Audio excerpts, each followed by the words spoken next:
Latest news updates కోసం ఇప్పుడే download చేసుకోండి మీడియా ఎఫెక్ట్స్ యాప్. ఈ మూవీ చూడడం ఒక ప్రివిలేజ్ గా నేనైతే ఫీల్ అవుతున్నా. మూవీ అయితే చాలా బాగుంది. ప్రతి ఒక్కరి చిన్ననాటి జ్ఞాపకాలు గుర్తొచ్చే విధంగా చాలా గొప్పగా చూపించారండి.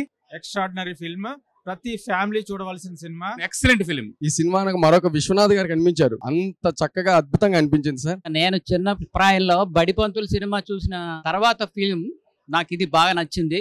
అమ్మ కూడా నిర్మించింది, ప్రపంచంలో ఇంకోటి లేదని సెంటిమెంట్ మీద ఈ సినిమా తీయడం జరిగింది. చాలా చాలా బాగుంది. I thoroughly enjoyed. చాలా సెన్సిబుల్ ఫిల్మ్. చాలా రోజుల తర్వాత మంచి సినిమా చూసామన్న ఫీలింగ్ అందరికి కలుగుతుంది. ఇంట్లో జరిగిన సినిమాలా ఉంటుంది. ఎవ్రీ ఎమోషన్ ని మీరు ఫీల్ అవ్వచ్చు. You literally feel like your film. మీరు ఒకళ్ళు ఎదురెళ్ళొద్దు, మొత్తం ఇంట్లో అందరు కలిసి చూడండి, ఎందుకంటే అందరు కనెక్ట్ అయ్యే సినిమా ఇది. It's very very very beautiful film. ఇది నిజంగా చిన్న కథ కాదు, చాలా పెద్ద కథ. అండ్ ఎవ్రీ పర్సన్ కనెక్ట్ అయ్యే కథ ఇది. And it's a best movie. Everyone should watch along with their kids and parents also.